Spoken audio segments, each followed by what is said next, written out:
Assalamu alaikum warahmatullahi wabarakatuh everyone, I'm Aisha Rosalie. Today I am going to be asking people that live in my building to react to an Islamic video, the meaning of life. You guys have probably seen it, I've done a reaction to it, lots of people have done a reaction to it, but I want to see how non-Muslims feel when they watch this video. I picked this video because this video is something that's very relatable to Western people.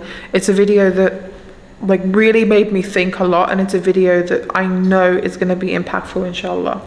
So I live in a communal living space. I live with lots and lots of non-Muslims. Some Muslims live here as well, mashallah, in London. So what my husband and I are doing is we're going around the building and we're asking anyone we see if they will come and watch an Islamic video, and anyone that says yes, we're going to record it, inshallah. I'm nervous to do this, but I feel like it's going to be a really impactful thing to do, inshallah. So let's go and find some people.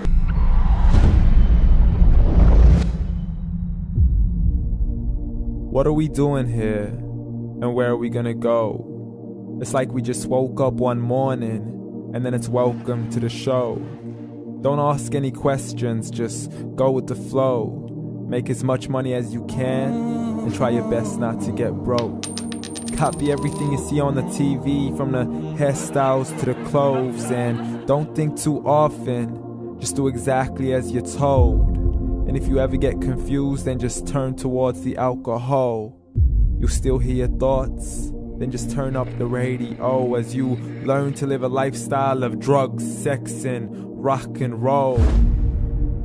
But in all honesty, I just need to know, is there more to the cycle than growing and getting old? Living and dying just to leave behind a happy home and a whole lot of property that somebody else is going to own. I just really need to know before the casket's closed, 'cause I'm not willing to gamble with my soul, nor am I ready to take any chances. These are just simple life questions and I'm just searching for some answers.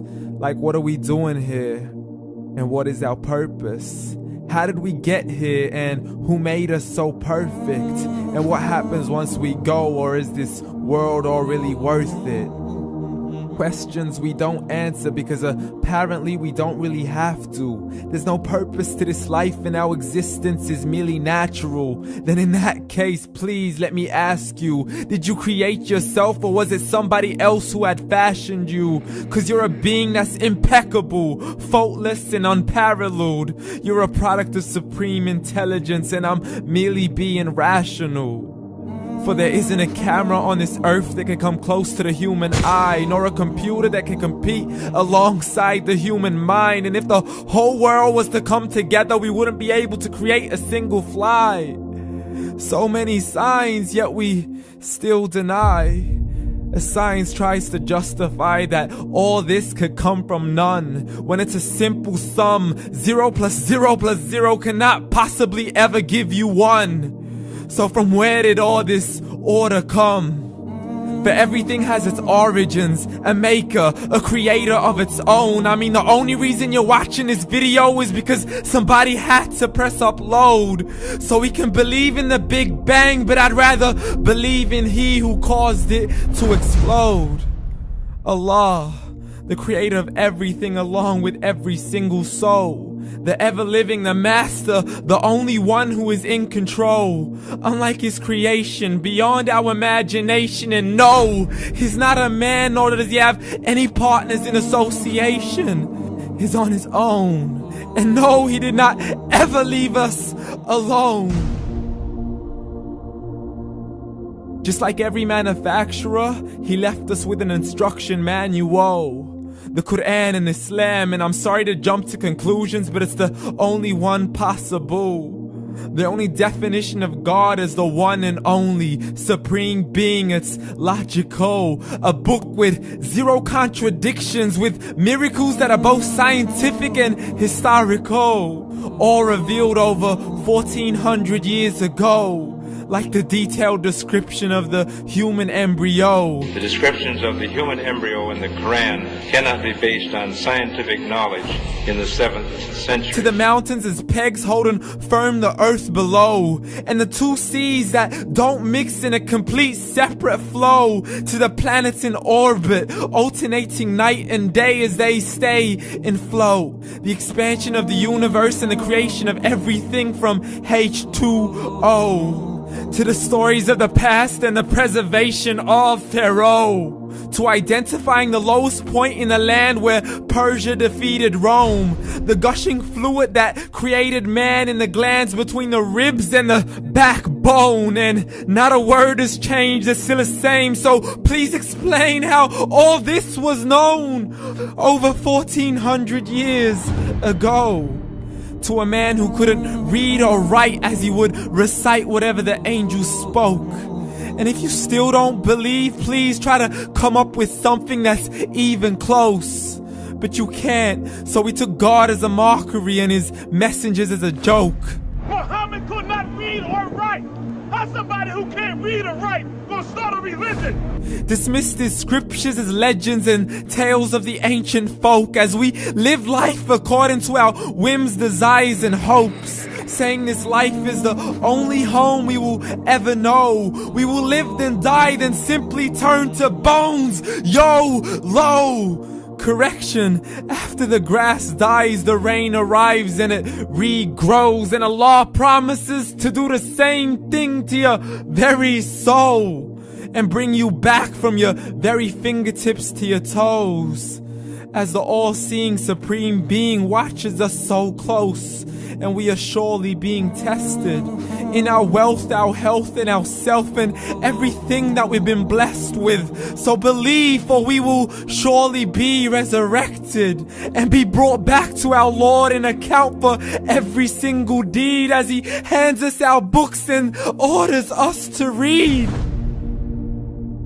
From the bad to the good and everything in between. You yourself are sufficient for your own accountability, so don't be mad at me. You are the one who thought he wouldn't come back to me. I gave you a whole life long to search after me, but you were busy in all that which was temporary, so read. And glad tidings to all those who believed, and if you disbelieve, read.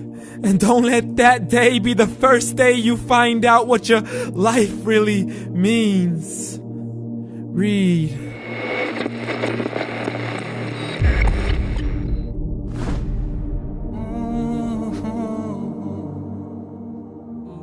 Okay, so how did you feel watching the video?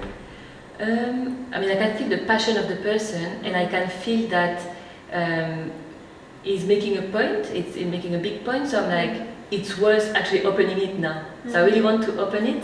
When you say read, and I was like, actually I want to read it. So that was kind of my feeling, and yes, I think I will just do it. Oh wow, that's so interesting. So him saying the word read to you, that made you want to read? Obviously you feel the passion, yeah. So through the whole video it's really well articulated, and I feel like he's saying something really, how may I say, all he said for me is truth. I mean, it's true what he's saying. I feel with what he says. I'm kind of resonate with what he says. So I'm like, why not just opening it and know a bit more? So when you say read it, I'm like, just do it then and open and have a look. The reason why I'm so interested that you reacted to that word read is because the first word ever revealed from the Quran was read as a command. In Arabic, ikra, so read. That was the first word ever revealed to our Prophet ﷺ. So that's why it's interesting that when you heard the word read, that you repeated it and you remembered it. I'd say the main thing is just thought-provoking. Obviously I don't have the Islamic background. I guess actually I've visited a few Islamic countries, but it's kind of like thought-provoking, or like, so I didn't relate to everything, but it's sort of kind of like different, like where do we come from, what's the purpose, why do we do everything, kind of an initial part of a video was what like fascinated me, like why do we just kind of like buy property but people are just kind of sell to someone else once you die, and what is a greater purpose. So that was kind of the main takeaways I had from my perspective and my lens, I would say. Oh, amazing. Definitely emotional. Okay. it definitely resonated with me. Some of the questions they were asking and the issues that arise, for example, how the media portrays people and how it tries to convince people to act and be a certain way, and especially the bad things like taking drugs and drinking a lot.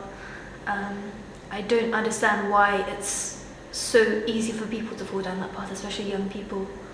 You know, I already know that there is a creator, but I still in search of this. This can be Allah or another creator which we don't know. You know, when you ask me about the Quran, I have still some suspects about the Quran. I believe in a great creator. Like it's difficult to say in like words. It can be an energy. Sure. Yeah, but in Islam, it's written as Allah. In other religions, sometimes God, Buddha, whatever. Do you feel like you learned anything new from the video? Yes, I was going to say, because I'm not a Muslim, so I don't know much about Islamic culture. So for the first half of the video, I was talking more about those questions and issues, but then the second half, it was bringing Allah into it and everything about Islamic culture, so it was listing a lot of facts. So I was for the first part I was emotional, the second part I was interested in trying to look at the words on the screen and try and keep track, because it was showing bits of the Quran. The Quran, yeah. So I was trying to read. It's quite quick, isn't it? Yeah. That's good. Like, did you learn anything like that you didn't expect about Islamic religion that like sticks out to you when I say that? Nothing unexpected. More the similarity between Islamic and Christian. I wouldn't say new. I guess a lot of the kind of specific things that kind of be identified, like text within the Quran, kind of like the emperor being a leech and all kind of those things was kind of interesting to me. Then just kind of not really learning, but just kind of reigniting that thought about the kind of why you're here, what's the purpose, why do we do what we do. I would say it's how it works. I would say I'm connected with different religions, so I'm spiritual myself, and I'm connected with Muslim, Hindu, so Sure. I kind of know, let's say, and respect all those religions, so I have like an affinity with it. So what I hear, it's basically living a good life and making the most out of here in, with what is true to you. Yeah. So that's how I relate to what he said. So can't say it's new, but it's kind of reinforcing the message that it's important.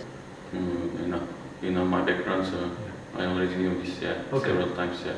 Okay, that's good. Okay, what is the meaning of life to you? I think the meaning of life, I think you make the meaning of life. I think everybody's different, everyone has a different situation. I think you make it and you kind of decide what your purpose is, and then you build from there, because I think everyone's in a different situation, everybody has a different value set, and I think it's really what you create. I don't think, from my personal perspective, I don't think there's one overarching purpose or rule. I think you just make it yourself and you just kind of make an impact. Yeah, I respect that, man. Thank you. Thank so you. much. Thank you. Thank you. I used to think it was happiness to be happy, but someone recently told me you should follow a purpose, you should have a purpose. So for me now, it's to be a good person. Not only to myself and love myself, but love other people, love your family, your friends, your significant other, just everyone, and try to make the world just a bit better. I think that should apply to everyone, no matter what religion you follow. Of course.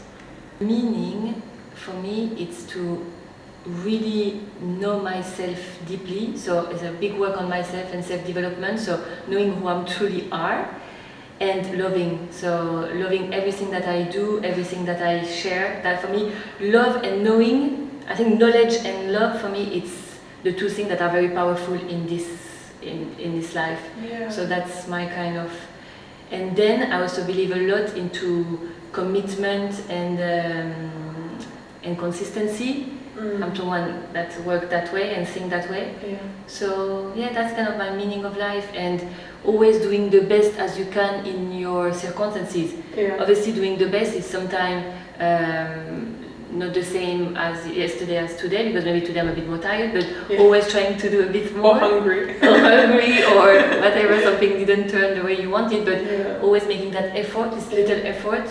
That's my kind of philosophy. It's interesting you said consistency, because in our religion we have to pray 5 times a day.